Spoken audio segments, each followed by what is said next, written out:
안녕하십니까. 제4장 차체 및 부수장치 352쪽이 되겠습니다. 이번 시간에 차체의 형식에 대해서 보면, 차체의 형식은 승용차의 경우에는 차실의 구조, 좌석의 위치와 수, 그 다음에 도어, 문의 수, 지붕의 유무에 따라서 이렇게 나눠진다라고 되어 있는데, 일반적인 세단, 일반 승용차죠. 리무진, 이렇게 서로 의자를 서로 마주볼 정도로 실내 자체가 긴 겁니다. 쿠페형, 뒤에 이제 유리 부분이 그렇고요. 스테이션 웨건이라고 그래서 뭐 화물 겸 승용차가 되고, 컨버터블, 아마 이 부분이 쇠나 그런 부분이 아니고 포장형 아마 컨버터블이 될 겁니다. 하드탑은 말 그대로 이제 그 윗부분이 그 철제 형식으로 되어 있는 거. 이와 같은 것이 승용차의 차체 형식이 될 것이고요. 그 다음에 두 번째는 버스의 그 차체는 보면 이런 본닛형, 우리나라에서는 본닛형 많이 못 보죠. 캡 오버형, 이게 주로 많이 쓰이죠. 또 상자형도 마찬가지고 2층 버스가 있고요. 이게 이제 버스의 차체 형식이고, 그 다음 트럭의 차체 형상은 본네트형, 그 다음에 캡 오버형, 밴형, 픽업형, 이와 같이 차체 형식에 따라서 구분이 되진다라는 내용이 있고요. 그 다음에 차체 본체는 프레임하고 그 다음에 그 바디라고 하는 부분이 이제 구분이 될 텐데, 이와 같이 프레임이 별도로 있는 형식인 그 차체가 있고, 승용차 같은 경우는 대부분 어때요? 프레임이 없는, 프레임리스 타입이에요.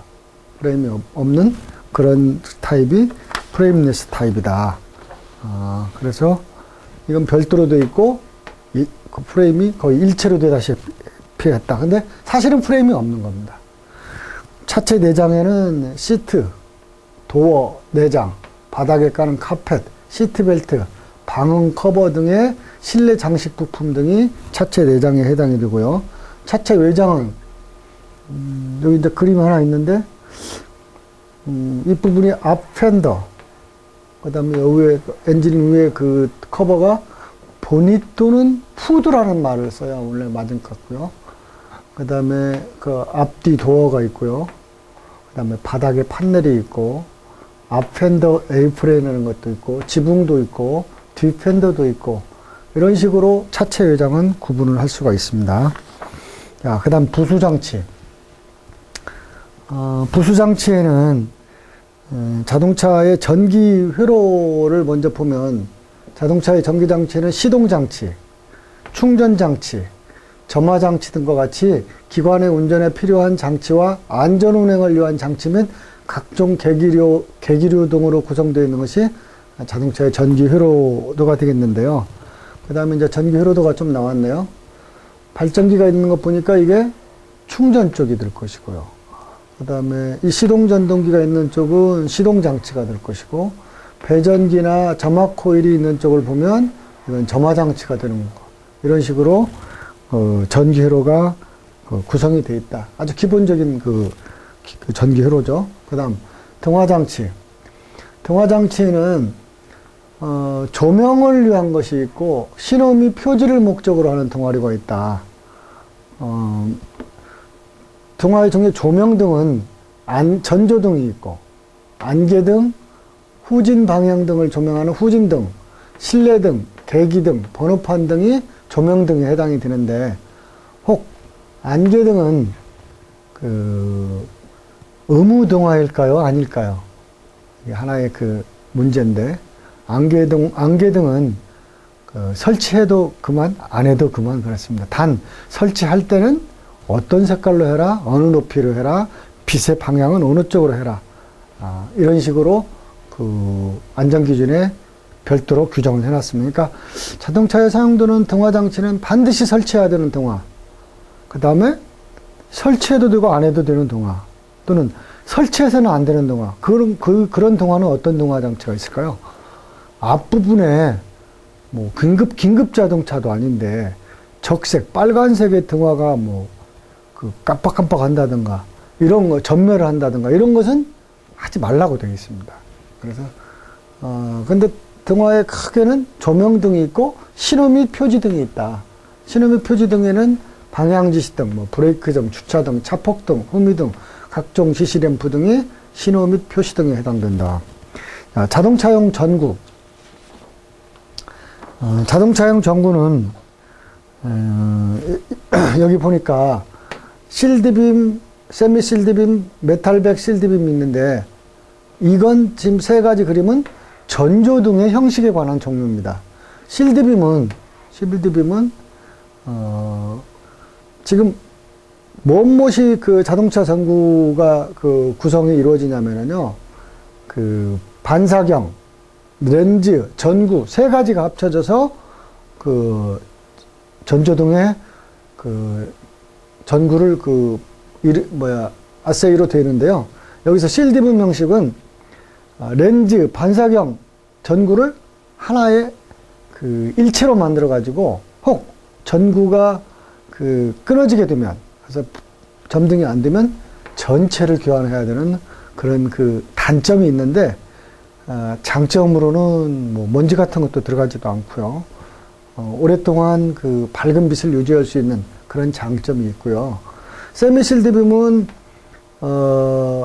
이 반사경과 이 렌즈 부분은 일체로 되어 있고 전구만 별도로 이렇게 좀 끼웠다 뺐다 할 수 있도록, 대부분의 전조등이 아마 세미실드빔 그 전구 아닌가 싶습니다.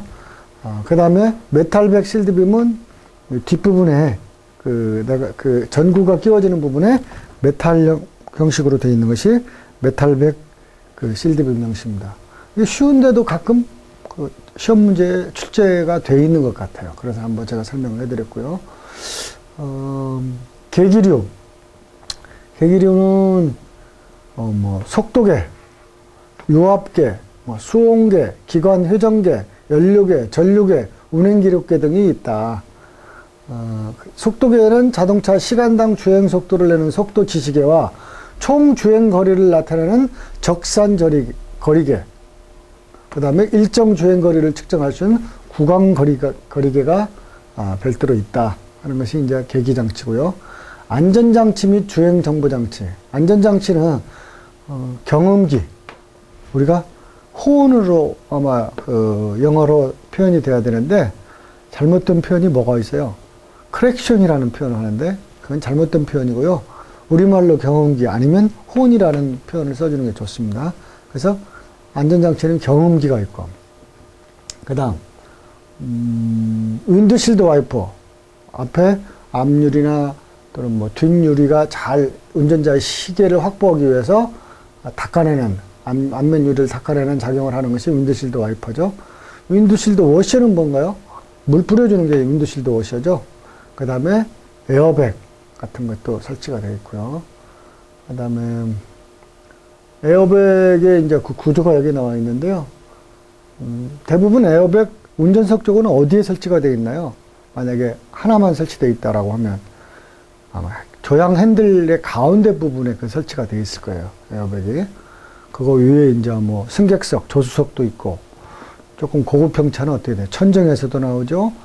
또는 뭐 좌우 옆에서도 이렇게 사이드에서도 나오는 그런 에어백이 여러 가지 그 에어백의 개수가 많은, 안전을 위주로 해서 에어백의 개수를 많이 장착한 그런 그 안전장치도 많이 있다 하는 것을 알 수가 있고요.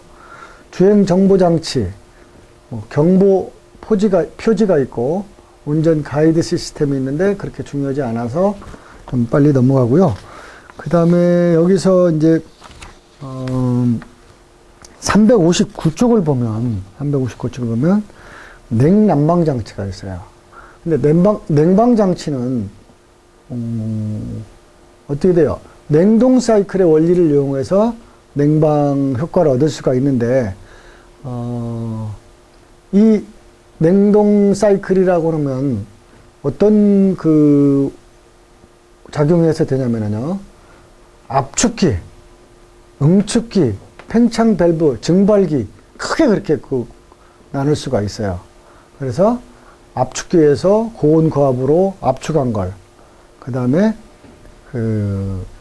다시 이 응축기에서 또 온도를 내려줘 가지고 저온 저압으로 만들어주고, 팽창 밸브에서 액체에서 기체로 되면서 증발기에 보내지면 증발기에서 차가워진 것이 외부 공기를, 뜨거운 공기를 끌어들여서 차갑게 만들어주는 것이 이제 냉방장치의 기본 원리인데요. 일반적으로 우리가 그 집에 있는 그 에어컨을 보면 실외기라는 쪽에 해당되는 것이 무엇이 있을까요? 압축기하고 응축기가 두 가지가 합쳐져 있는 게 아마 실외기가 될 거고, 실내기는 팽창 밸브하고 증발기가 있는 부분이 아마 실내기로 되지 않을까 싶어요. 근데 압축기는 이제 컴프레셔라고 그러고, 응축기는 컨덴서라는 말을 쓰고요. 그 다음에 증발기는 에바포레이트라는 걸 그 영어로 사용하게 되죠. 이런 것이 이제 냉방장치의 기본 원리인데요. 여기 보면 이 지금 압축기 구동은 주로 어떻게 되나요? 엔진의 그 힘을 이용해서 하는데, 그래서 V벨트에 의해 가지고 동력을 전달을 시켜주죠. 동력을 전달해서 평상시는 이 클러치가 있어서 그냥 헛돌다가 에어컨이 필요할 때 스위치를 넣게 되고 여러 가지 조건이 맞으면 압축기가 그때 이제 동작을 하게 되는 거죠. 압축을 해서 고온고압의 가스가 응축기로 가게 되면 그 온도를 외부 공기하고 접촉을 해서 낮춰서, 그 다음에 이 팽창 밸브라는 곳으로 가면 교축작용이 일어납니다. 그래서 거기서 교축작용이 된 것을 증발기를 통해서 그 차가운 공기를 송풍할 수 있도록 만들어진 것이 자동차의 냉방장치의 기본적인 원리가 되겠습니다. 그러니까 압축기는 냉매를 고압으로 송출을 하고, 응축기 컨덴서는 공기로 외부 공기로 해서 냉각을 해서 응축을 시키고, 그러니까 기체 상태를 액체 상태로 만든다는 얘기죠. 그 다음에 팽창 밸브는 저온 저압으로 그 액체 상태를 기체로 만드는 그런 그 역할을 하는 것이 팽창 밸브고, 증발기는 냉매가 증발이 돼서 차가운 공기를 만들어주는 것이 증발기가 되겠습니다. 냉방장치에 관한 내용은 여기까지 하고요. 그 다음에 난방장치. 난방장치는 자동차의 난방은 주로 뭘로 하나요? 냉각수의 뜨거운 온도를 이용합니다. 온수식이 대부분이고, 그 다음에 일부 그 대형차 같은 걸 보면 아침에 일찍 겨울 같은 때 주요 온도가 낮을 때 엔진이 데워져서 실내의 온도를 난방을 하기 위해는 시간이 많이 필요하겠죠. 그러니까 어떻게 돼요? 미리 별도의 연소기에서 연소를 해서 거기에서 물을 데워서 빨리 엔진 물이 데워지기 전에 먼저 실내를 공기를 따뜻하게 해주는 그런 것이 이제 연소식이 되고, 배기열식은 우리 배기 온도, 배기가스의 온도가 높죠. 그 온도를 일부 이용해서 하는 것이 배기열식이 있는데, 우리가 일반적으로 사는 것은 온수식을 많이 사용하죠. 근데 최근에 보니까 신매딘승, 중형승합, 소형승합까지도 고급형에는 이런 연소식 난방장치를 채택한 걸 본 적이 있습니다. 그러니까 온수 공급을 어디서 받아요? 엔진으로부터 받죠. 엔진으로부터 받아서 히터 유닛, 그러니까 실내 우리가 쉽게 표현하면 라디에이터가 되겠고요. 온도 조절 케이블이 있고, 여기 이제 모터가 있어서 이 안에 뜨겁게 들어온 물을 가지고 송풍기 모터가 실내 쪽으로 이제 불어주게 되면 난방이 되는 거죠. 난방장치. 그러니까 난방이 된다 안 된다 하는 건 기본적인 것은 엔진의 온도가 올라가느냐, 냉각수의 온도가 올라간 냉각수가 이 히터 유닛까지 안으로 들어오느냐, 여기 이제 그 관건이 되겠죠. 자, 이렇게 해서 냉방 및 난방 장치를 했고요.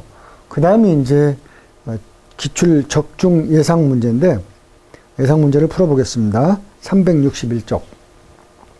승용차의 차체를 구분하는 방식이 아닌 것은 차실의 구조, 좌석의 위치, 도어 우수, 지붕의 유무에 따라서 뭐 세단이다, 리무진이다, 쿠페다, 뭐 이런 식으로 구분했었죠. 근데 트렁크의 유무에 따라서 승용차의 차체를 구분하는 건 아닙니다.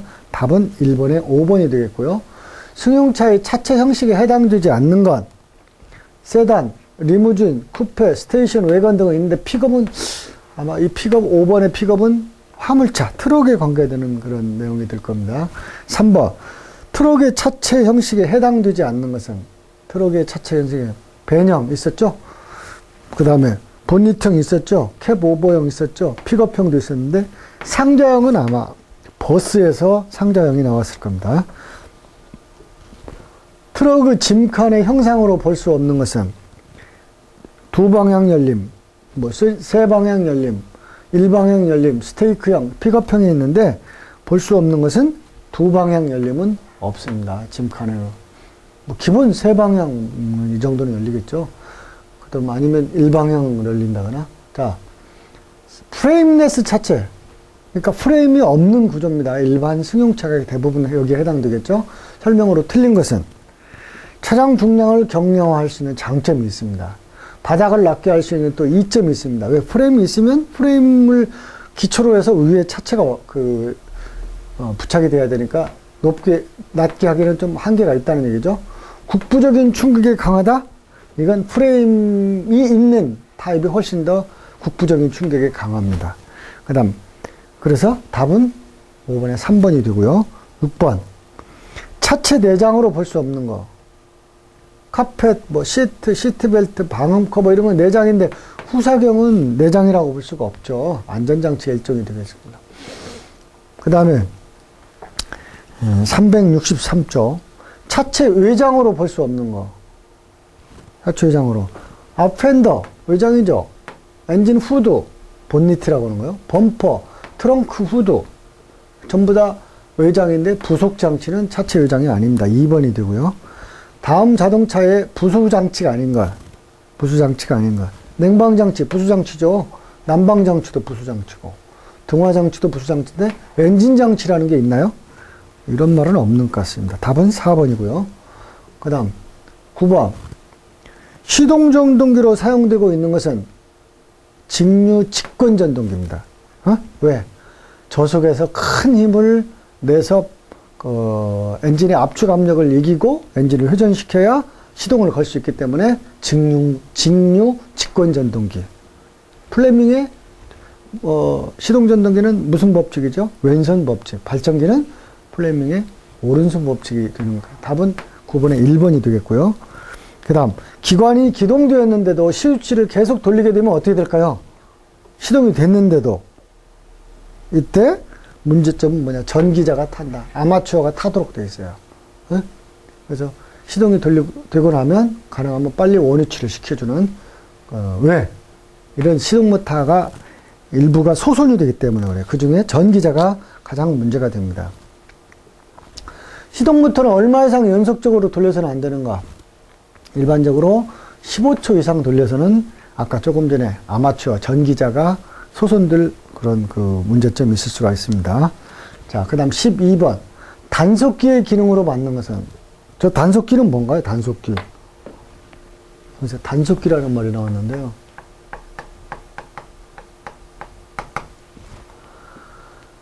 왜 점화장치 중에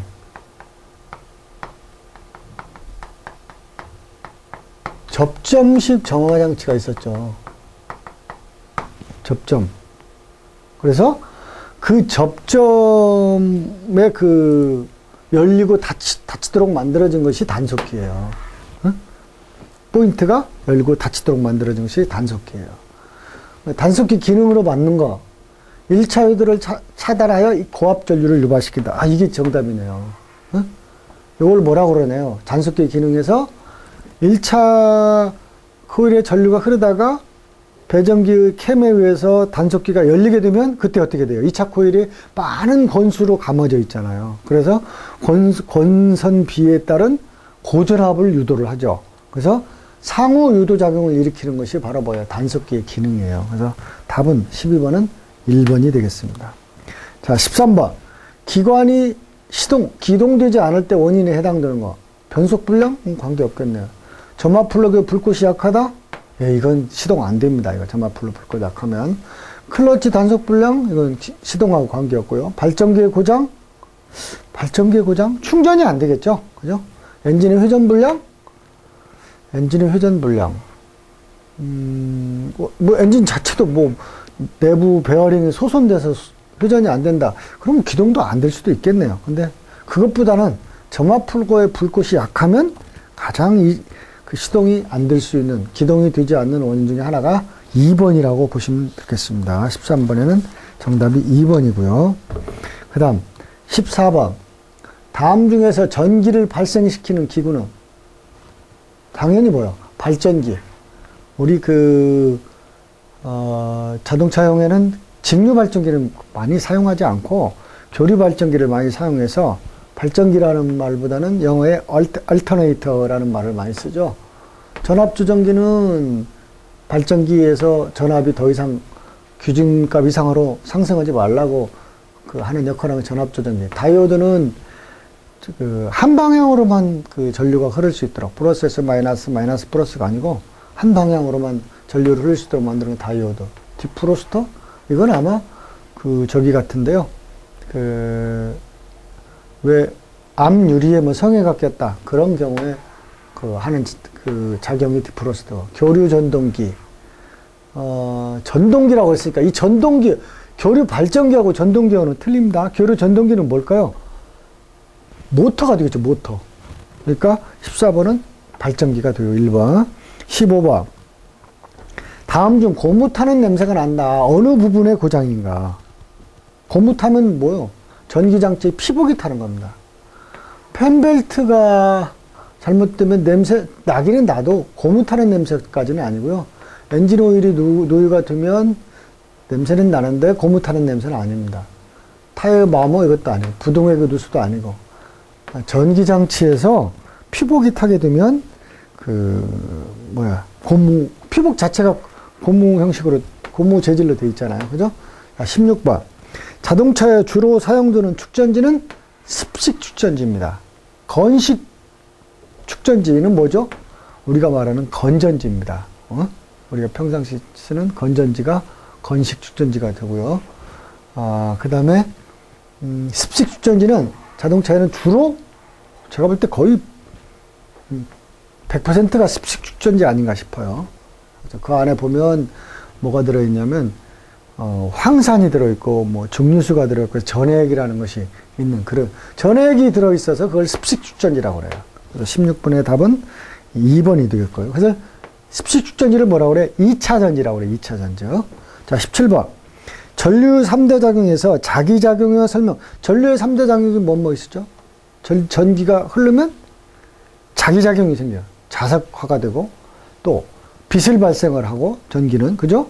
열을 발생하고, 이게 3대 작용으로 되어 있는데, 전기적인 에너지를 기계적인 에너지로 바꾸는 것이, 자기작용의 설명 중, 맞는 것이 2번이 되겠습니다. 전기적 에너지를 기계적 에너지로 바꿔준다. 17번에 2번. 그 다음 18번. 전기 배선을 점검하는데 저항을 측정한다. 저항요. 어느 장비를 사용하는가? 멀티미터로 측정을 하죠. 점퍼와이어는 뭐 이렇게 서로 선을 이렇게 연결했을 때 쓰는 거.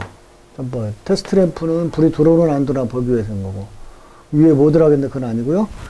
전기 저항을 측정할 때는 반드시 뭘로 한다? 멀티미터로 한다. 멀티미터는 저항만 측정이 아니고요. 말 그대로 멀티 이것저것 측정하는데 전압도 좀 측정할 수 있는 그런 메타가 있고요. 같이 한 테스트기 안에. 그 다음에 전류도 측정할 수 있도록 만들어진 게 있고, 이런 것이 이제 멀티미터가 되겠죠. 그래서 답은 3번이고요. 19번. 일반적으로 차체에 부착되어 있는 전자 단지 분리에 대한 설명으로 맞는 것. 차체에서는요, 플러스 마이너스를 과연 어떤 전원을 먼저 분리해 줄 거냐. 무슨 선부터 하면 좋을까요? 마이너스 선부터 반드시 먼저 해줘야 일부 그 관련되어 있는 부품들의 파손이나 이런 문제점이 없습니다. 접지선을 항상 먼저 그 제거한다. 분리해줘야 된다. 그래서 답은 19번에 4번이 되겠고요. 다음 중 축전지 전해액, 아까 전해액 조금 설명했죠? 전해액은 습식 축전지에 관한 내용입니다. 중류수에다가 황산을 혼합하여서 씁니다. 중류수에다가 황산을 혼합해서. 그래서 묽은 황산을 만들어 가지고 그 축전지 내부 그 케이스 안에다가 밀폐된 데다가 넣어서 전해액으로 사용을 하죠. 그럼 이게 화학적인 작용을 해서 충전과 방전을 할 수 있도록 만들어진 것이 습식 축전지의 그 전해액인데 무엇과 무엇으로 되어 있다고요? 중류수하고 황산하고. 일반 물을 쓰면은 아마 그 안에 불순물 때문에 그 쉽게 방전이 일어나서 전해액으로 사용이 안 될 겁니다. 답은 4번. 그 다음 21번. 축전지 전해액이 부족할 경우에 무엇으로 보충해야 하는가? 반드시 중류수로 보충을 합니다. 근데 요즘 축전지 보면 전해액을 이렇게 부을 만큼 별도의 플러그가 있는 타입은 많이 없죠. 그죠? 그래서 대부분 뭐라고 되어 있어요? 큰 대형차는 몰라도, 일반 차량은 무보수 배터리 해가지고 전해액 자체가 아예 오랫동안 사용해도 전해액이 없어지지 않는, 자꾸 줄어들지 않는 그런 무보수 배터리들이 많이 나왔죠. 그래서, 만약에 그렇지 않은 보수 배터리가, 축전지가, 습식 축전지가 있다라고 하면, 전해액이 부족하면 중류수를 보충합니다. 중류수를 보충해요. 21번에 1번. 22번. 자동차의 정전류 충전에 있어서 주의할 사항에 해당하지 않는가? 병렬 접속 충전 금지. 화기 이거 접근하면 안 됩니다. 폭발 위험성이 있어요. 그 다음에 역충전 금지, 이것도 하면 안 되고요. 방전 상태의 주요 충전. 원칙적으로 직렬 접속 충전 금지? 이건 관계 없습니다. 근데, 직렬은 괜찮은데, 병렬은 하면 안 됩니다. 왜? 그만큼 많은 전류가 흐르도록 해야 되기 때문에. 그래서 답은 22번에 3번이 되겠습니다. 또 23번 12V 45A 그렇습니다. 45AH 축전지 두 개를 직렬로 연결함. 어떤 전원을 직렬로 연결한다.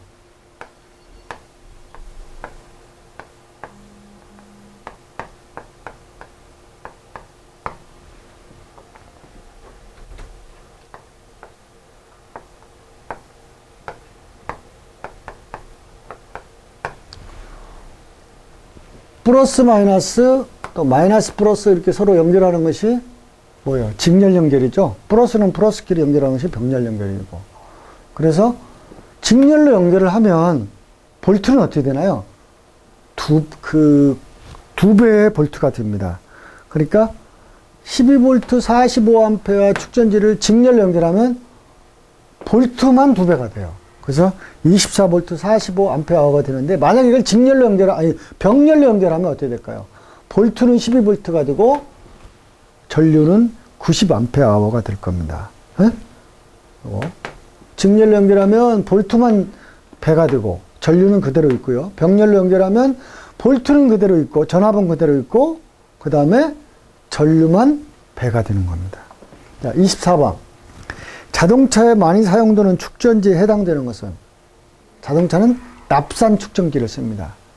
아까 전해액만 말씀드렸는데, 전해액에는 중류수에다 황산을 부어서 쓰잖아요. 근데 그래서 이제 산이라는 말이 들어가고, 그 안에 보면 극판이 있는데, 극판이 두 종류의 납으로 되어 있어요. 일반 납하고 해면 상태의 납이 돼서, 전해액 속에 극판이 들어있어서 화학적인 작용을 하도록 만들어진 것이 일반적으로 납산 축전지입니다. 그 안에 납이 들어있다는 얘기입니다. 24번에 정답은 4번. 자, 368쪽. 25번. 충전 경고등이 켜졌을 때 고장 부분은, 충전 경고등이 켜졌다. 그러면 축전기가 고장나면 경고등이 켜질까요? 배전기가, 이건 점화장치죠, 배전기는. 점화 코일, 이건 점화장치, 이것도. 점화 플러그 고장, 이것도 점화장치예요. 축전기는 어디에 있을까요? 축전지가 아닙니다, 이거. 축전기는, 축전지하고 조금, 우리가 사용하는 말은 비슷한데,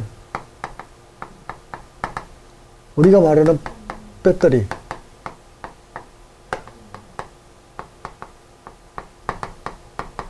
콘덴서 또는 컨덴서, 전기를 담아놓는 그릇이에요. 그러니까 축전기에 고장됐다고 해서 충전 경고도, 축전기도 어느 쪽에 있었나요? 아까 축전기 어디에 있냐면요, 점화장치에서, 점화장치 중 배전기 내부에 있어요. 그 판에, 플레이트에.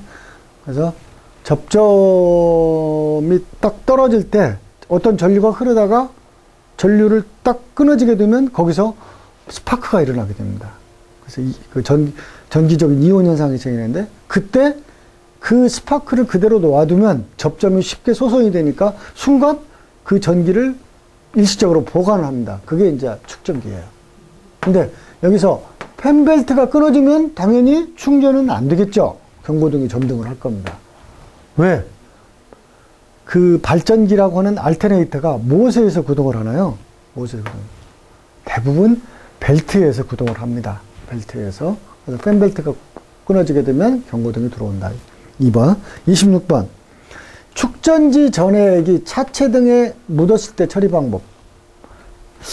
이러기는 이제 뭐 교통사고 등이 났을 때 아마 축전지가 파손이 돼 있다. 그렇다면 차체에 묻을 수가 있거든요. 근데 축전지 내부에 있는 전해액은 뭘로 돼 있다 그랬어요?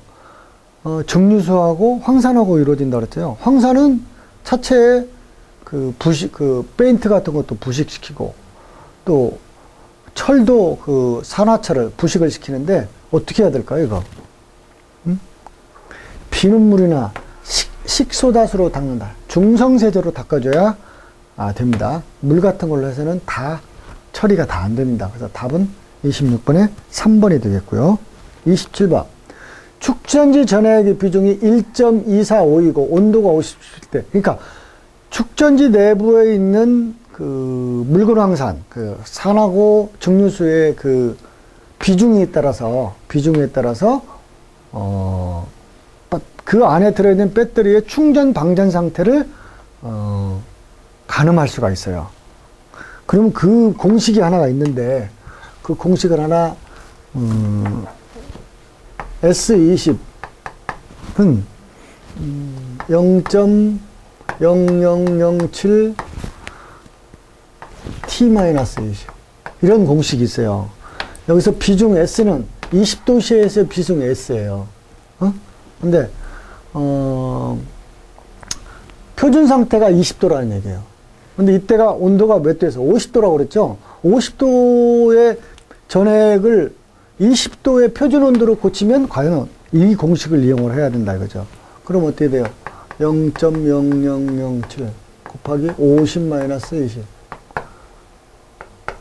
그럼 여기서 어떻게 돼요? 30 곱하기 0.0007이겠죠? 그러면 원래가 얼마였었어요? 원래가 1.245였었잖아요. 그러다가 요것을 더하면 얼마가 돼요? 1.245에다가 30 더하면 1 더하면 1.266이 됩니다. 이게 지금 뭐예요? 표준 상태의 비중이에요. 이 비중에 따라서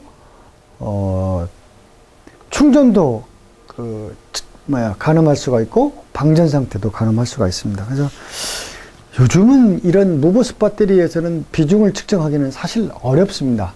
비중계가 별도로 이렇게 있거든요. 한 방울만 딱 찍어서 햇빛에 딱 보면 비중이 나타나도록 되어 있는데, 그런 축전지는 쉽지 않은데, 그래도 이 축전지 쪽에서 문제를 낼 만한 계산 문제는 이런 것뿐이 없지 않나 싶네요. 자, 28번. 전액을 만들 때 주의사항. 반드시, 전액은 뭐가 뭘로 되어 있다고 그랬죠? 전액? 습식 충전지에서, 습식 축전지에서 이 안에 전해액이 있고 극판이 있다고 그랬죠. 극판은 전해액 속에 담겨져 있고. 근데 여기에, 황산하고 증류수가 있죠. 물. 근데 반드시 황산을 물에다 부어야 돼요. 물이 있는 상태에서 황산을 부어야 돼요. 근데 황산을 먼저 붓고 물을 부으면 무슨 문제가 생기느냐? 나중에 폭발할 위험성이 있어요. 안전하고 관련된 문제인데 어떻게 해야 된다고요? 물이 있는 데다가 황산을 부어야 된다고. 1번이 정답입니다. 사실 위험합니다. 이거 위험해요. 정답은 28번 1번. 29번 4만 킬로미터 주행 후 교환해야 할 것으로 타당한 것은 에어클이나 4만 킬로미터 너무나 그 주행거리가 길죠. 냉각수도 4만 킬로에는 조금 깁니다. 배터리 지금 여기서 답이 배터리인데 축전지인데 한 4만 킬로 주행을 하면 교환한다 라고 되어 있습니다. 근데 현재 그 사용하는 것 보면 보통 한 3, 4년은 그 좋게 쓰거든요. 그러면 1년에 15,000km 정도 주행을 한다고 하면 거의 뭐 한 4만 km 이상 되겠네요. 근데 일반적으로 배터리의 수명을 이제 물론 주행거리로도 그 대부분 할 수도 있겠지만 이제 수명을 이제 어떤 몇 년이냐 날짜로도 할 수가 있거든요. 근데 주행 상태가 시내 주행만 뭐 속도를 내지 못하고 겨우 정체된 시내동만 다닌다 그러면 제가 볼 때는 4만 km 그 이전에라도 배터리의 그 교체가 이루어지지 않나 하는 생각을 해요. 어찌됐든 간에 4만 km 주행 후에는 배터리, 엔진 오일도 4만 km면 안 되겠죠. 그 다음에 조향 핸들 오일도 마찬가지고. 그나마 4만 km 주행 후 교환할 만한 것은 배터리뿐이 없는 것 같습니다. 3번. 30번. 축전지의 충전 상태를 측정하는 계기에 해당되는 것은 온도계 아니죠. 저항계도 아니고 전류계도 아니고 기록계도 아니고 비중계로 측정을 합니다. 비중계가 별도로 있어요. 두 종류의 비중계가 있는데 충전 상태를 측정하는 비중계다. 자, 그 다음에 370페이지 31번. 20도씨에서 전해액의 비중이 1.280이라면 완전 충전 상태다. 만약 20도씨에서 비중이 1.220으로 낮아졌다면 이 축전지에는 몇 퍼센트 전기가 충전되었다고 볼 수 있는가 라고 되어 있는데 일반적으로 축전지 전해액의 비중과 충전량을 비교하는 그 테이블이 하나 있어요. 그 도표가 있는데 그거 보면 전해액의 비중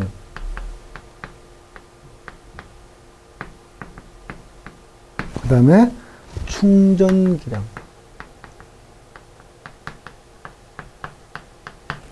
전해액의 비중이 1.280 단 이때가 몇 도예요? 20도씨 때 그렇습니다. 뭐가? 배터리 내부에 있는 전해액 20도씨 때 1.280일 때 100% 충전이 됐다라고 합니다. 그 다음 1.220일 때 50% 충전이 됐다. 그 다음에 완전 방전은 1.1230. 사실 습식 축전지에서 이 비중을 가지고 배터리의 그 성능을 판단하는 것은 아주 좋은 방법인데 아까도 얘기했지만 무보습 배터리 같은 경우는 전해액을 이렇게 조금 채취할 만한 그런 그 방법이 좀 어려움이 있어요. 그래서 뭐 이론적인 내용이 아닌가 싶어요. 그러니까 어떻게 또 그걸 축전지의 그 상태를 알 수가 있냐면 일반적으로 뭐 경운기를 올려본다든가 전조등을 켜본다든가 아니면 시동 모터를 돌렸을 때 충분히 돌려주지 못한다든가 아니면 비중계가 아니고 별도의 그 축전지 테스터기가 있어요. 그래서 플러스 마이너스 그 단자에다가 그 테스터기를 넣고 순간 많은 전류를 흐르도록 그 하면 그리고 나서 전압이 얼마만큼 떨어지는가 강화가 되는가 그걸 가지고 축전지의 상태를 표시하는 방법이 없지 않아 있습니다. 근데 여기서는 지금 전액을 가지고 비중을 가지고 측정하는 내용이기 때문에 아까 1.220이면 50%는 충전이 되어 있다고 그랬죠? 1번이 되겠네요. 32번. 축전지를 충전할 때 전액의 온도는 몇 도씨를 넘도록